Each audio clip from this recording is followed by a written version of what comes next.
My mill stole my collection of vintage skeleton keys to sell at a pawn shop and buy herself a new phone, but I reported her to the popo, so now she has to buy her way out of jail. Posted by you/my keys were stolen. My mother-in-law is insanely entitled, and my wife's enabling of her has made our marriage very difficult at times.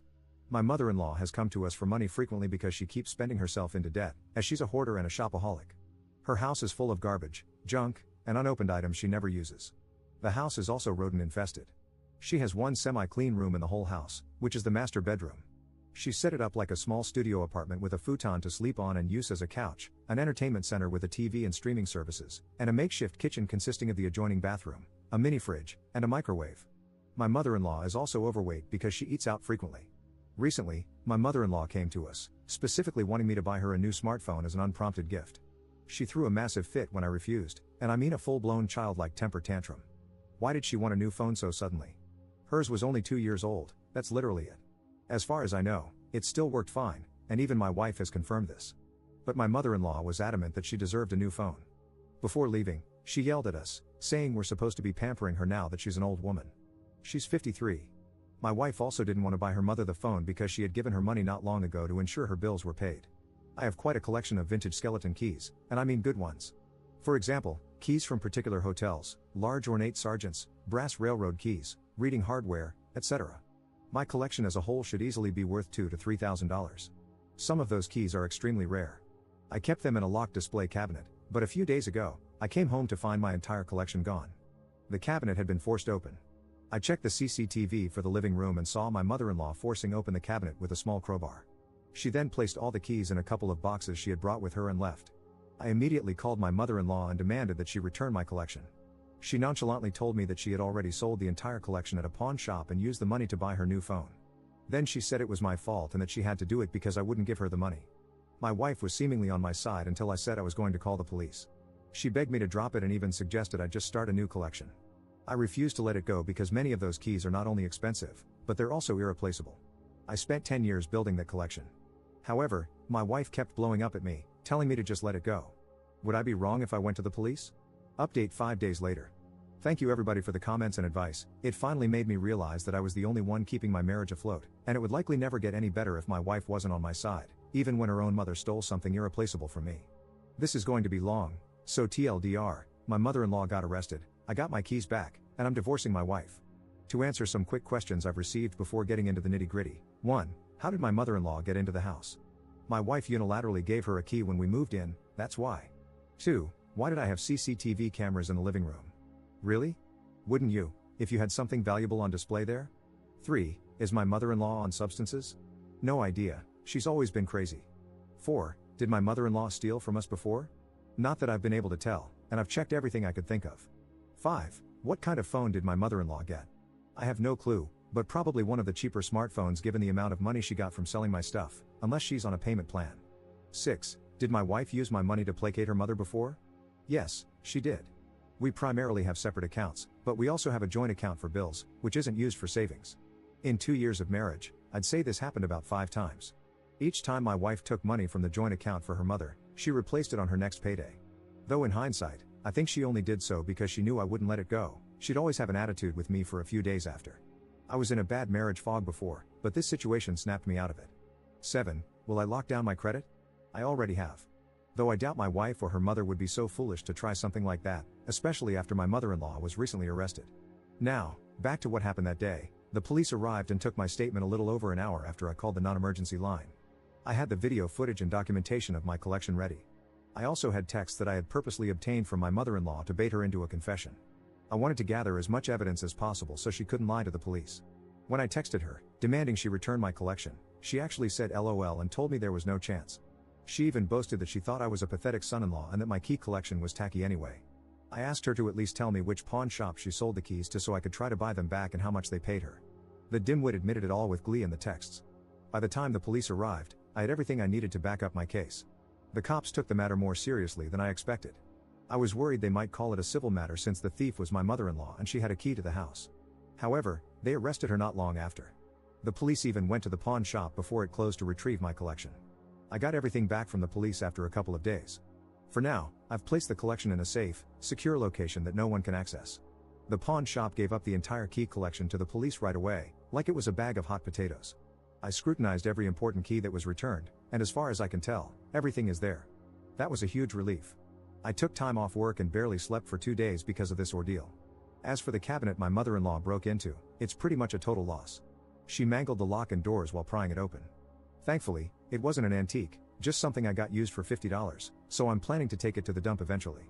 From her texts, I found out my mother-in-law sold the entire collection to the pawn shop for a whopping $300. For a collection of hundreds of antique keys valued at $2 to $3 grand, that low number felt like a punch in the gut. The pawnbroker likely knew the collection could be worth much more as a whole. It's not exactly hitting the jackpot, but money is still money, especially when a clueless little lady walks in with a box of valuables. Anyway, the repayment to the pawn shop was supposed to be my mother-in-law's responsibility, but my wife ended up covering it with money from our joint account. According to the shop owner, my mother-in-law told them the key collection belonged to her deceased husband and that she was tired of it sitting in storage. So, they believed her. Just to be clear, though, she's not a widow, her husband divorced her and left the state about 15 years ago. My mother-in-law lives off Social Security and food stamps, and she also holds garage sales every few months. She often demands our soda and beer cans so she can get the deposit money by recycling them. She doesn't drive, but gets around on an electric scooter that tows a bicycle trailer. She lives in a house that's long been paid off and wouldn't have money problems if she didn't overspend every month. And, of course, she always relies on my wife to pick up the slack when she falls short. My wife and I got into a huge fight when she got home because I had her mother arrested. I told her I was done with her enabling her toxic mother. I said I would change the locks immediately and ban her mother from the house. I also told her that either we get marriage counseling, or I'd be inquiring about my options for separation with an attorney. I thought my wife would beg me not to go through with it, but instead, she called me horrible, packed a suitcase, and walked out to stay at a motel. I just sat on the couch and let her go. She kept looking back like she was waiting for me to ask her to stay, but I didn't. In the morning, she texted me saying she'd be bailing her mother out and wanted me to transfer her the money since I was the one who got her mother arrested. When I said no, she replied with a sarcastic, "Wow," and that was it. Not long after, I had a gut feeling and checked the balance on our shared bank account. My wife had taken out a significant amount of money. I wasn't sure if all that money was needed for bail, so I called the pawn shop later. The owner confirmed that my wife had come in and paid him back the $300 her mother received for the keys. He was also quite angry and made it clear he didn't want any of us in his shop ever again. I understood his frustration, and oddly enough, we ended up having a fairly long conversation. By the end, he understood that I wasn't part of the craziness.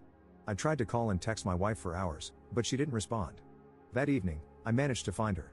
I knew which motel she'd likely go to, and I was right, it was cheap and not far away. I found her car and figured out which room she was in. When she opened the door, she looked shocked to see me. I confronted her about the money she had taken from our shared account. She basically said that since I refused to pay her mother's bail after getting her arrested, she got the money from me another way. Then, with a smug attitude, she told me she wasn't paying that money back into the shared account this time and said it was my karma for getting her mother arrested, before shutting the door in my face. She even said through the door that she'd call the cops on me if I didn't leave. The smug look she gave me reminded me of nasty teenage girls when they get their way, and it really ticked me off. I already knew my marriage was pretty much over, but that night it really sank in. I had a long sit down with some old video games and a cola to reflect on my future. Since the house is rented, I've decided not to renew my half of the lease and will soon start apartment hunting. The lease runs until the end of March, but I may leave sooner depending on how quickly I can find a new place. Thankfully, we don't have any kids, which is one thing I have in my favor right now. The next day, I changed the locks on the house, removed all of my money from the joint bank account, and stopped all automated payments to and from it. I made sure to take only the amount I had contributed, leaving more than enough in the account for me to break even and still maintain the minimum required balance. Now, the cost of my mother-in-law's bail and paying back the pawn shop is entirely out of my wife's pocket. I don't think she's noticed yet, but it probably won't be long before she does. I've already been to a couple of divorce lawyers and decided to go with the second one, since the first seemed more interested in a paycheck than helping me. I'll be serving the divorce papers soon. I loved my wife, but it's clear she didn't love me, and I can't stay with her anymore. She can have her thieving, hoarder mother all to herself.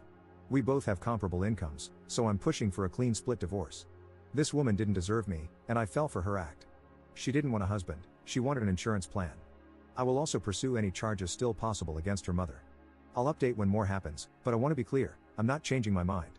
My soon-to-be ex-wife can beg and love bomb all she wants, if she even bothers, but I've never been her priority. I'm not settling for being second place in my own marriage. It is over. Edit. Yes, I asked the landlord for permission to change the locks, and he was all for it once I explained what had happened. All I had to do was mail him a copy of the new key. He definitely doesn't want my mother-in-law to ever have access to the house again. Second update 10 days later. Just because I find it humorous, I'll be referring to my wife as wifey a lot from now on. It didn't take me long to find and hire a divorce lawyer. She asked me a couple of times if I was sure I wanted to go through with the divorce. But after explaining my full story to her and showing some evidence, she agreed that I should start the process ASAP. So, she got the ball rolling. This divorce is definitely going to cost me, but I don't care. I'll rebuild my savings later as a free man. I never even wanted to rent the house I'm living in now, wifey pushed for that. I'd have been perfectly happy staying in the old apartment we used to share until we could actually afford to buy a house together. But that's obviously never happening. Once we separate, I'll be paying a lot less for an apartment. Before coming home, wifey had spent some time at a cheap motel after bailing her mother out of jail. She even threatened to call the police on me when I went to see her there. While she was away, I changed the locks with my landlord's permission and sent her a text letting her know. But I guess she didn't bother to read it because she never responded. When she finally came home, she started pounding on the door and screaming at me to let her in. I just watched her through the doorbell cam and let her go at it for a while until she eventually got on her phone to call me. I was already walking home from having dinner with my best friend when she called, so I pointed out the text she hadn't read. When I got home to let her in, she looked puffy-cheeked, teary-eyed, and red-faced. I handed her a new key and told her that if she gave a copy to her mother again, I'd be notifying our landlord. They were already very upset that she had given her mother a key in the first place. I wasn't sure what the landlord could have done, but it was enough to get wifey to comply for the time being. Plus, I'm not planning to live here much longer anyway. My mother-in-law still refuses to believe she did anything wrong and plays the victim to wifey every chance she gets. She's no longer allowed over for obvious reasons, but both she and wifey have been calling me a monster repeatedly. I'm just glad my mother-in-law doesn't have any friends, otherwise, she'd definitely be spreading her twisted version of the story to paint me as the villain. She was told the rough value of my key collection and the kind of felony charges she might face. Even though my collection was returned intact, she could still be looking at legal consequences, although the charges might get reduced. I'd like to hope she gets a decent punishment, but I'm not counting on the system to throw the book at a manipulative person like her. As I mentioned in my previous post, wifey paid her mother's bail and reimbursed the pawn shop with money from our joint bank account, then smugly told me she wouldn't be putting the money back. It was a terrible power move, her way of trying to stick all the costs on me. Since then, I removed everything I had in that account and stopped all future payments so she couldn't spend my money too. I've also changed my passwords to pretty much everything. When wifey finally checked the account a couple of days ago, she flipped out because it meant that what she paid for her mother's bail and reimbursing the pawn shop was coming out of her money only. She no longer had access to my funds to supplement her own. I just ignored her tantrum, went into the home office, and watched anime on my computer. She banged on the door for a while, demanding I talk to her, but I stayed quiet and put on my headphones. Wifey has repeatedly demanded that I drop all charges against her mother, even going as far as to say that if I really loved her, I'd not only stop everything but also cover the costs. When I kept refusing, she moved into the spare bedroom. Initially, she tried to kick me out of the master bedroom, but I made it clear I wasn't giving it up when she was the one at fault. She even tried taking my things out, but I blocked her and, pointing my finger like I was talking to a dog, firmly said, "No." She ended up crying, accusing me of demeaning her, but I didn't care. Then, out of pure spite, she admitted that until this mess started, she'd been planning to move her mother into the house full-time soon because of the state of her hoarder home. She even boasted that she was going to do it while I was at work. I told her that we were supposed to be equal partners before all this, and I was tired of her making decisions on her own. As long as I'm paying 50% of the lease, her mother will not be living here. I made it clear that if she tried to move her mother in, I'd throw all her stuff out immediately. Wifey looked like she was about to explode and stormed off to the kitchen to have a drink and a loud phone call with her mother. Meanwhile, I started removing her things from the master bedroom and put them in the other room for her. I've also installed a new lock on the master bedroom door. I had wifey served with divorce papers at her job, and she told me it really embarrassed her in front of her colleagues. When she got home, she flipped out again, apparently not taking my threats of divorce seriously until the papers were actually in her hands. She said I couldn't do this, but I told her I was done. She'd made it more than clear where she stands. I told her I learned an interesting phrase online: when people show you who they really are, believe them. And she's clearly shown me who she really is, and it's not the woman I fell in love with. That woman disappeared and was replaced by an entitled mommy's girl who refuses to act her age, especially after we got married. It's pretty obvious now that she did that intentionally. At this point, I don't think she ever loved me, just my wallet. I told her I can't stay married to someone who conned me into this. She started screaming that she wasn't a gold digger, so I asked if she would have stayed married to me if I had done all the same things to her. She tried to deny it at first, but then hesitated, looking around as if searching for a better answer.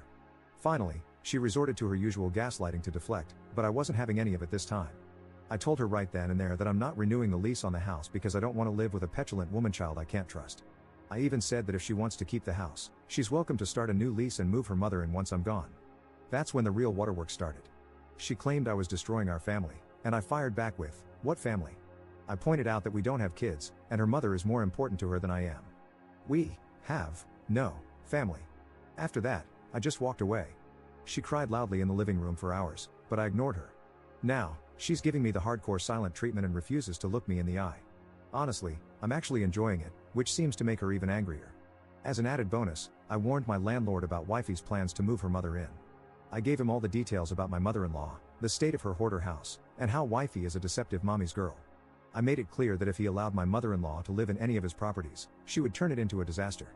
The landlord thanked me for the heads up and told me he won't let wifey renew the lease on her own if she tries.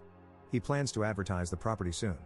Wifey has no idea yet, and she likely would have only just barely been able to afford the place with her mother's help anyway. Yesterday, someone advised me to remove my name from the joint bank account to avoid being responsible for any overdraft. I took their advice and went to the bank to get it done. I also made sure to print all statements from the account and hand them over to my lawyer, so I can wash my hands of it completely. Edit. I'm not sure if it's the same everywhere, but the bank had no problem removing my name as a cosigner when I pushed for it. The account had no debts and well above the minimum balance. The bank probably informed wifey, but whether or not she knows, it doesn't matter since she's still not talking to me. Third update 2 weeks later. The fact that so many people here predicted this so accurately is kind of frightening, but it just proves what a stereotype wifey really is.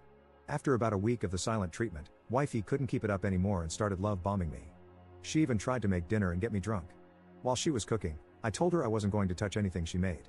For one, she's a terrible cook, and secondly, I don't trust her not to put something in the food.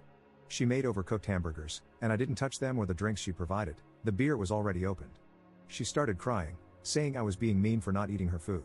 I coldly told her it was because I can't trust her anymore. She snapped back that it's not like she'd cheated on me or anything. I responded that she may as well have cheated, since her mother was always more important to her than me, the man she married. You can't keep a marriage together by treating your spouse as secondary. Wifey broke down crying again and tried to change the subject, begging me to stop the divorce. She said we could finally get the marriage counseling I'd wanted and promised she'd never try to have her mother live with us. I told her it was far too late for that. She had her chance, and she blew it, badly. She's already made it very clear where her priorities lie. In the past 2 years, she made no real effort to improve, only acting nicer in public. Why would I want to stay in such a toxic relationship?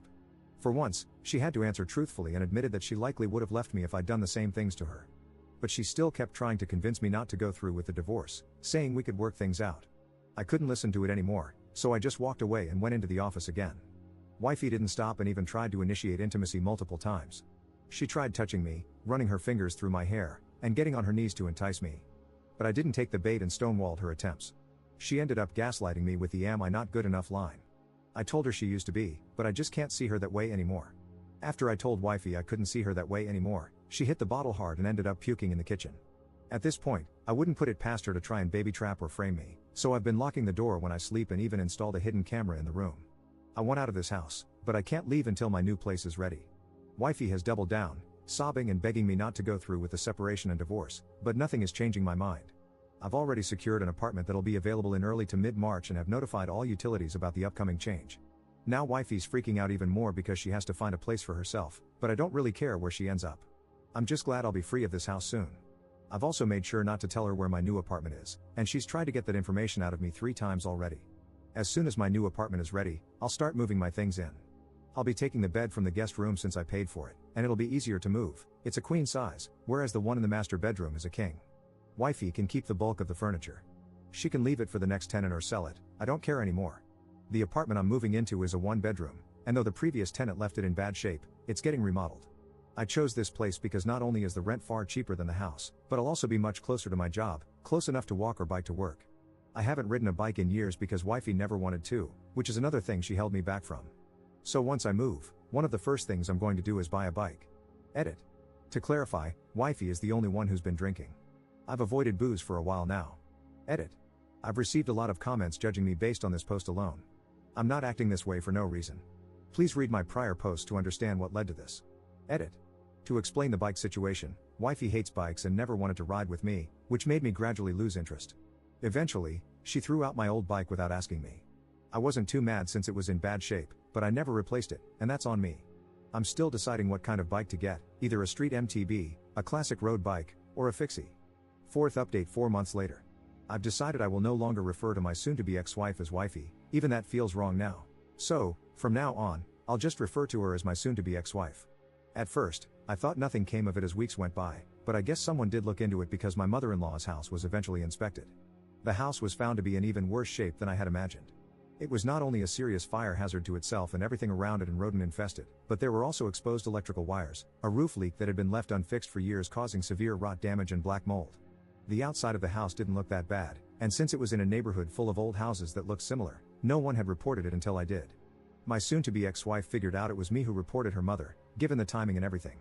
She came home and ranted about all the things her mother told her the inspector had found, and how her mother was likely to lose her house now.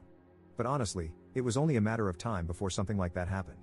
If I hadn't reported her mother, someone else eventually would have. She screamed at me, calling me a horrible, deceitful person. I calmly asked her if she wanted to be the pot or the kettle, then reminded her of all the reasons why we were separating.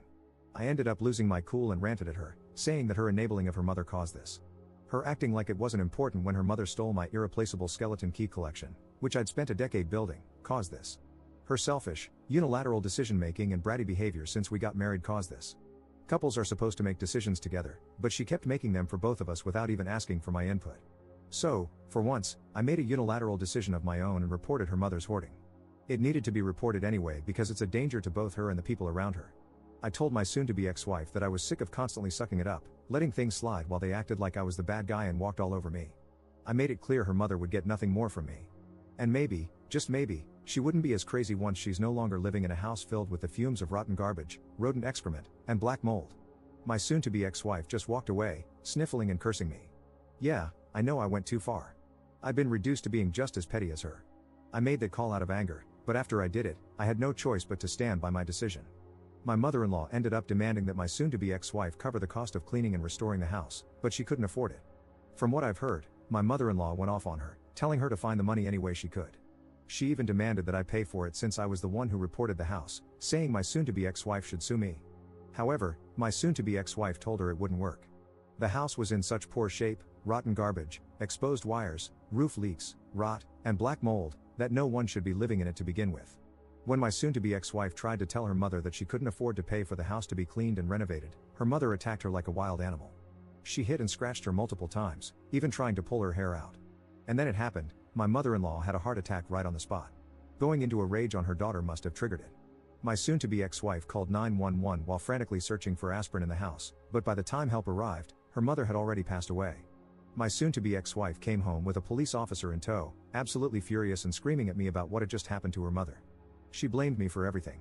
Amidst her ranting, I found out for the first time that her mother had a weak heart, which was the real reason she was on disability. The officer had to separate my soon-to-be ex-wife from me as she collapsed onto the couch, sobbing. I hated my mother-in-law with a passion, but I never intended for anything like this to happen. I still feel a great deal of guilt over it. From what the police officer and my soon-to-be ex-wife said, I managed to piece together the full story and later typed it out, but I couldn't bring myself to post it at the time. I was too consumed by guilt and needed to take a serious break from Reddit. That evening, after finding out my mother-in-law had passed away, my soon-to-be ex-wife eventually calmed down enough to explain things more clearly to the officer. However, she kept shifting between blaming herself and blaming me. From across the room, I asked her why I was never told about her mother's heart condition. She yelled back that it was none of my damn business. But it explained a lot. The times her mother would dramatically put her hand on her chest and cry whenever she didn't get her way now made sense. My soon-to-be ex-wife ended up having a breakdown in the bathroom she'd been using since we started sleeping separately. She asked the police officer for a moment alone, then went completely crazy after shutting the door. A few minutes later, she came out looking angry but calm and told me I was cleaning up the mess she made in there. Then, she packed her bags again and left for the motel, saying she wouldn't be coming back unless it was to get her things. I was so consumed with guilt that I could barely function for days. I had to take leave from work because of stress migraines and spent 3 days on the couch, relying on meds to get by. But after that, I managed to pull myself together. My friends keep telling me it wasn't my fault, I didn't know about her mother's condition, and my mother-in-law was clearly unstable. Regardless, what's done is done, and I have to live with it. Unfortunately, there's more that happened, and I'll share that in another post. Edit. I came back to find over 200 comments in my inbox, and I want to thank everyone for the support. It's too much for me to reply to each individually, so I'll respond from here. Did I move into that apartment in March? Yes, I did. The events of this post happened before that move. Is this post fake? I wish it were, but this is the reality I've been dealing with. Am I in therapy? Yes, I am. I've been in therapy for about a month now, and it is helping. A few people were against me in the comments, and I don't blame them. Yes, my mother-in-law's heart condition was unknown to me, and I set things in motion by calling the fire marshal. I understand that hoarding is a serious mental disorder, and I do feel guilty for what happened. I'm not made of stone. But at the same time, My mother-in-law was a narcissist who thrived on walking all over me, and even her own daughter. I get that losing one's home is terrifying, but if you don't take care of it and let it become a moldy, rodent-infested den, then you've let your home down. She was only living in one room because the rest of the house was too far gone. About a week ago, I drove by the property and saw that her house had been torn down. There's nothing but an empty lot now, which makes me think it was deemed an unsalvageable biohazard. Fifth update 3 days later. Just wanted to clarify that everything I'm sharing happened months ago. I took a break from Reddit for mental health reasons, so if some things seem like they're happening quickly, it's because I'm recounting events that already occurred. I'm just posting the stories now to get them out. To those who kept telling me not to divorce, claiming that my wife loved me, you couldn't have been more wrong. I honestly couldn't tell if some of you were trolls or just naive fools. Some even brought religion into it. Let me be clear, I don't care about anyone's religious views on divorce. They're not me. They're not living my life. It's like the example of a rich man saying he knows how hard it is to pay for gas when he drives $1 million car. He can't understand the struggle of paying for gas when he has the wealth to buy such an expensive car. In the same way, people can't claim to know whether my soon-to-be ex-wife loved me just because they didn't live with her, didn't deal with her mother, and didn't suffer at their hands. So, they have no valid reason to say they knew better. My soon-to-be ex-wife pretty much admitted to my face that she only married me for financial security. So yeah, I was right all along. She spent years grooming me so she could trap me in marriage and walk all over me. And yes, she had plans to baby trap me after I initiated the divorce. I've confirmed this. After her mother died, she dropped any pretense of wanting to save the marriage. In my last post, I explained how I reported my mother-in-law's hoarding, which led to her house being inspected and scheduled for condemnation. She demanded that my soon-to-be ex-wife pay for the repairs, but when my ex said she couldn't, her mother went completely ape on her and then died from a heart attack shortly after. It turns out she had a congenital heart condition, something I didn't know about until after she passed. For years, I was told she was only on disability for mental health issues, but she actually had a weak heart. The stress of potentially losing the only home she had lived in for decades likely pushed her over the edge, and her heart gave out when she attacked her daughter for not being able to afford the repairs. I still feel guilty about what happened, but it's in the past now. My mother-in-law's house was torn down at some point, though I'm not sure when. About a week before making my previous post, I drove by, and there was nothing left but an empty lot. It was likely declared a biohazard. I'm not sure if my soon-to-be ex-wife owns the property now or if it was sold, but I can't imagine she inherited anything good from her mother's hoarder den. That house was in such bad shape, I even saw a rat scurrying across the top of the hoard once. Many commenters were spot on about my soon-to-be ex-wife's love-bombing behavior being an attempt to baby trap me. A few days after she left for the motel following her mother's death, I went into the bathroom she tore up during her meltdown to clean it. She'd left it in quite a state. While cleaning, I found a bottle of pills in the wastebasket labeled fertility support. When I removed the cap, the paper seal had already been torn out. After Googling it, I found out it was a common over-the-counter female fertility vitamin that anyone could buy online or in stores, not a prescription. When my soon-to-be ex-wife came to get more of her things, I confronted her about it. She admitted that she had hoped to get pregnant so I wouldn't divorce her, but that was before her mother died. After that, she said she'd never want to touch me again. She scoffed when I told her I'd already been feeling that way toward her for a while. I never did find out if she put anything in the food or the open beer she tried to serve me, but after searching the house thoroughly, I came up with nothing suspicious. So, she may have just wanted to get me drunk. I can't express how relieved I am that I didn't end up having a child with this woman. I wasn't allowed to attend my mother-in-law's funeral. Not that I wanted to go, but my soon-to-be ex-wife specifically told me she didn't want me there. I understood and told her so. However, later on, she posted online that she was furious because barely anyone from her family showed up, not even her father. She then lied, claiming that I was invited but refused to attend, which was completely false. Thankfully, I had screenshots of our texts proving that I was explicitly uninvited. After my soon-to-be ex-wife left the house following her mother's death, she stayed at the motel for an extended period, moving her stuff out bit by bit, either to storage or a friend's place. I didn't help, so I'm not sure. Friends later told me she eventually found a studio apartment but hated the small space after living in a house. She was even seen looking miserable at the local laundromat. Our former landlord agreed to keep the extra furniture that neither of us could take since the new renters were happy to use it. Contrary to what many of you thought, my soon-to-be ex-wife didn't sabotage the house in any way other than her bathroom tantrum. However, she flat out refused to help pay for a cleaning service, clearly doing it to spite me. Rather than wasting time arguing with her, I hired a cleaning crew myself. They and I left the house spotless, and I got my half of the security deposit back without any issues. I ended up buying a used Kent Ridgeland bike and started riding again. I don't have the same passion for it that I used to, but I do enjoy my short cruises around town. After her mother's funeral, my soon-to-be ex-wife went into full hate mode. She started bad-mouthing me on social media, spreading lies about me because she blamed me for what happened to her mother.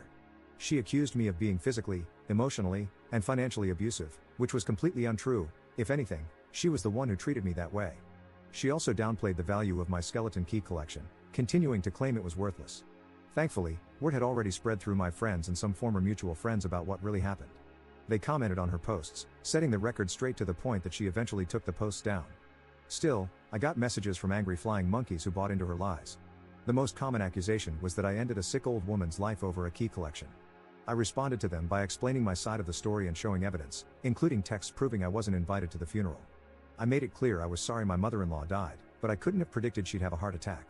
Plus, her house was in such bad shape, it was unlivable. A few people apologized after hearing the truth, most just stopped talking, and some continued to call me a liar, so I had no choice but to block them. I ended up contacting my soon-to-be ex-wife to let her know that I'd file a defamation lawsuit on top of the divorce if she didn't stop posting lies about me. Given the potential impact on her career, it likely wouldn't have gone well for her. I had already screenshotted everything I needed from her profile before she deleted the posts. She tried to accuse me of blackmail, but she eventually stopped. She later tried to play it off as just being angry in the moment, but the damage was done, her lying had been called out, and she lost all credibility. She ended up shutting down her social media entirely and called me afterward to blame me for it. During the call, she mocked me, saying she was glad I was divorcing her.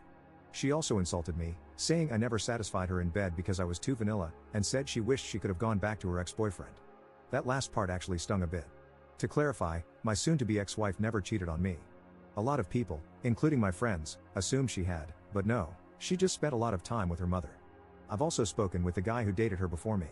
Some of her former friends were still in touch with him and gave me his number.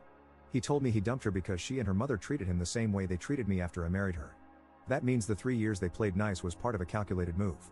I also found out from him that the guy who dated her before him, her high school sweetheart, dumped her for the exact same reasons.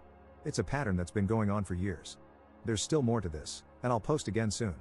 For now, I'll just say that the divorce is underway, and it's not going in my soon-to-be ex-wife's favor. 6th update 6 days later. To clarify, since some people didn't know before, everything I've been posting happened months ago, which is why I've been able to share these events so quickly. After the social media drama, my soon-to-be ex-wife tried one last desperate move to get back at me. She tracked down my mother, with whom I've been no contact. She probably found her through Facebook, as I know my mother has an active profile there. My soon-to-be ex-wife knew exactly why I went no contact with my mother. I'd told her for years about the things my narcissistic mother put me through. But she went to see her anyway. Whether she was looking for a replacement maternal figure or doing it just to spite me, or maybe both, it's clear that she's petty AF. Despite being years of no contact with my mother, she wasn't far away since I never moved too far from where I was raised. My soon-to-be ex-wife fed her a very embellished sob story. I got a call from a number I didn't recognize, and it turned out to be my mother. The first words out of her mouth were, "How could you?" She wouldn't even let me speak, cutting me off with, "I don't want to hear your excuses," and then went on a rant fueled by the lies my soon-to-be ex-wife had told her. I didn't even bother to listen to the whole thing. I just hung up about halfway through the rant and blocked the number.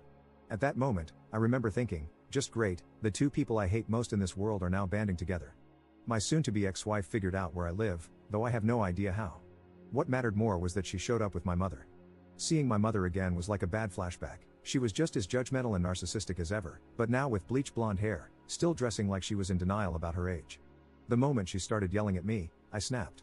I completely lost it on both her and my soon-to-be ex-wife. I ranted about all the things my soon-to-be ex-wife and her mother had put me through, and how I wasn't surprised that my own crazy mother would side with a toxic liar like her without even questioning my side of the story. I ended up venting about a lot of the things that had happened, and for the first time in my life, I saw genuine fear in my mother's eyes. She didn't even try to counter me. I don't know how long I was ranting at them. It was like word vomit, yell-splaining everything I had bottled up, to the point where I almost mentally checked out while my mouth did the work. I told my mother everything about what my soon-to-be ex-wife and her mother had done to me. I vented about the theft of my collection, about my mother-in-law's hoarding and the condition of her house, about how they trapped me in a fake marriage, and how my soon-to-be ex-wife admitted to trying to baby-trap me. I then pointed out how she brought my mother over to try and stick it to me. I looked at my soon-to-be ex-wife and said that if her grand plan was thinking my mother had any power over me, she was even dumber than I thought. And, yes, I went on about how she thought my skeleton key collection was worthless and explained exactly why it wasn't. It was one long, cathartic rant, and by the end, I could see both of them were taken aback. The police eventually showed up because a neighbor called them. Luckily, I had a CCTV camera set up inside my apartment, watching the door, and it captured enough to prove that I never laid a finger on either of them. When the cops arrived, they initially thought I was the bad guy. Seeing a grown man yelling at two cowering women didn't exactly look good. But they took the time to listen to my side, and I showed them the camera footage, which helped. My mother looked downright scared of the cops and didn't even want to talk to them. As for my soon-to-be ex-wife, she knew exactly what I would do if she lied to the police, so she kept it honest. They both admitted they'd only come over to give me a talking to. Sure, right, like that was all they had in mind. Who knows what those two would have tried if the police and my temper hadn't intervened. No one was arrested, but I made it clear to the police that I didn't want my mother or my soon-to-be ex-wife coming back. After they left, I went to the police station to file a report to create a paper trail, just in case of future stalking. One of the officers tried to make it seem like I was overreacting, saying it was unnecessary since they had only shown up at my door. He also seemed a bit offended that I was filing a report against my own mother and soon-to-be ex-wife. I calmly told him he didn't know these people, they're relentless narcissists. The next day, I texted my mother from the number she had called me from and explained everything in detail, even sending her screenshots as proof. I made sure to communicate via text for two reasons. 1, so I wouldn't have to actually hear her voice, and 2, because I could screenshot the conversation and provide it to my lawyer for my divorce case against my soon-to-be ex-wife. My mother claimed that my soon-to-be ex-wife had told her a completely different story, accusing me of being abusive in various ways. I told my mother that she was free to have a relationship with my soon-to-be ex-wife, but I wanted nothing to do with either of them. I made it clear that if either one of them showed up at my apartment, or any future place I might live, I'd call the police. My mother didn't respond for several days. I also messaged other relatives about what had happened and asked them to spread the word, just in case my soon-to-be ex-wife tried playing the victim with them too. Thankfully, it seems like she was smart enough not to bother, as none of my relatives heard a word from her. My soon-to-be ex-wife ended up having a huge fight with my mother, and my mother kicked her out. My mother finally texted me after that, saying she didn't want to risk staying on my ex's side when it meant getting dragged into the crossfire. She even gave me a short, somewhat apology. I accepted it, figuring it was good enough, since getting my mother to apologize for anything is like pulling teeth. I told her I still didn't want a relationship with her, especially because I know she still defends the way she raised me. She responded that she understood and then, in typical fashion, told me to have a nice life in a somewhat passive-aggressive way. After that, I re-blocked her number. My soon-to-be ex-wife still hasn't retained a lawyer for our divorce, either then or now. I'm pretty sure she realizes she can't win, given all the evidence I have against her. Every dumb thing she did just gave my lawyer more ammunition to work with. She hasn't been fighting back much at all, and honestly, there's nothing to fight over. Our only joint assets were the shared bank account and the rented house. I've already taken my name off the account, and we both moved out of the house. I've locked down my credit, have cameras installed, and I'm not taking any BS from her. I think she might be scared of me at this point. Not long before I started posting again, she moved out of state. Apparently, she got a job transfer and notified my lawyer where she was going. She'll still need to come back whenever she has to appear in court, but unless something else crazy happens, I probably won't need to update again until after the divorce is finalized. 7th update 3 months later. It's been a while since I posted, but here's the final update. I'm officially single now, as my divorce was finalized a couple of weeks ago. My ex-wife did try to drag things out a bit, and she even brought in a last-minute flying monkey to annoy me. But that failed miserably. Honestly, it seems like my ex is pretty broken now. Aside from the fact that her mother was a financial and emotional drain while she was alive, my ex was also heavily dependent on needing her mother's love and validation, especially after her father walked out on them both. Of course, giving that kind of filial piety to a narcissist is exactly what they want, and it led my ex to make some terrible choices. After her mother died, she tried to put me through hell again, but it kept rebounding on her. To sum up everything about the last flying monkey in one paragraph, she contacted me in mid-August, waking me up at 7 a.m. on a Sunday morning. I answered the phone by reflex, and this woman was quite the diva. She went off on me in a way similar to how my mother did when my ex went crying to her, basically trying to start an argument. She started accusing me of things and followed up by saying I need Jesus. I was too tired to care, so I just hung up and blocked the number, though it still ruined my Sunday. The flying monkey then tried to come at me on social media, which was her big mistake. Her account had her name and face on it, so I screenshotted everything. I told her I'd file a harassment case if she didn't leave me alone. She promptly shut up and blocked me. After that, I texted my ex and told her I don't care who her new friends are, but if she keeps defaming me and spreading lies, I'll sue her. I had all the evidence I needed. Surprisingly, she admitted fault, promised it wouldn't happen again, and that was the end of it. A few months ago, a commenter gave me quite a scare, suggesting that the timing of the police showing up when my mother and ex were at my door was a little too convenient. They hinted that my ex or mother might have called the cops in advance to ensure they arrived just as I was going off on them. Thankfully, I had CCTV footage proving my innocence and that they provoked me. Just in case, I had my lawyer look into it, and it turns out there was no foul play involved. It really was just a neighbor who called the police, though I still don't know which one. If my ex or mother had called the police, we could have used it as ammunition for a false police report, but in the end, it didn't matter. My lawyer and I had a solid pile of evidence to use in divorce court, and even the last-minute flying monkey got added to the list. I'm still going to therapy, and I've been told that despite my messed up past with my mother, ex-wife, and mother-in-law, I've handled things pretty well given the circumstances. However, I'm dealing with lingering trust issues when it comes to meeting new women, which will take time to improve. I'm fine around female friends and women I've known for a while, but with any new woman I talk to, or even feel attracted to, I instinctively avoid getting close. My therapist agreed that my decision to swear off marriage for the rest of my life is completely valid, and that not everyone needs to conform to the idea of marriage. But deep down, I'm still seeing any new woman as someone to avoid to protect myself. I've been working on getting better about it, but it's a slow process. In the end, my ex basically admitted surrender in divorce court and eventually transferred out of her job, moving to another state. The only time I saw her in person again was at the final divorce hearing. Unlike me, she never hired a lawyer for the divorce, probably because she knew she was already screwed, or maybe she just couldn't afford one. Her finances weren't as good as mine, largely because she'd given a lot of money to her mother. During the divorce, I found out that her credit wasn't great, not technically in the toilet, but she had debts going back to before we were even married. I don't know the specifics of those debts, but she admitted that she was hoping for my help to pay them off. In fact, her plan was to turn me into her lapdog and make me take care of those debts. But, as we know, she and her mother pushed all the wrong buttons, and I rebelled. Everything I've shared in past posts shows how messy it got, but at least the divorce confirmed what I had already known: she was only in the marriage for financial security. During the divorce hearings, my ex mostly avoided insulting me or even making eye contact. At first, she tried to act overly scared of me and still claimed her mother's death was my fault. I owned up to reporting my mother-in-law's hoarder house, but I explained that I could never have predicted she'd have a heart attack.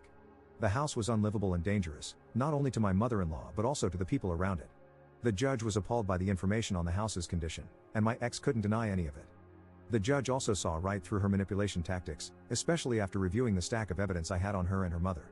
Once called out, my ex stopped crying, straightened up, and just looked defeated. Right after the divorce was finalized, my ex stomped out the door, and that was the last time I saw her in person. We didn't have any real shared assets. The house we used to live in together was rented, we both owned our vehicles outright under our own names, we didn't have kids, and we both made about the same amount of money. However, I still had the advantage with the recordings, CCTV, bank records, screenshots from social media, texts, the situation of her getting my mother involved, the flying monkeys, and other things I've mentioned in these posts. My ex didn't deny anything after seeing all the evidence. In the end, she just talked about random things before finally agreeing to an amicable, clean split divorce. No alimony, and we went our separate ways. Someone here also advised me to petition for my ex to change back to her maiden name, which I did. She agreed to it with no issue. For whatever reason, she called me, and we spoke one last time over the phone just last week. She admitted that while she still hates my guts with a passion, she finally realized what her toxic mother had done to her. I'm not sure how much I believe that, but it doesn't matter anymore. She said she'd made new friends after moving and, for once, was only having to support herself and no one else. I wished her well, and that was that. We didn't end on a bad note, just a very neutral one. I'm a free man now, and I hope that any future partner I may have won't be like my ex.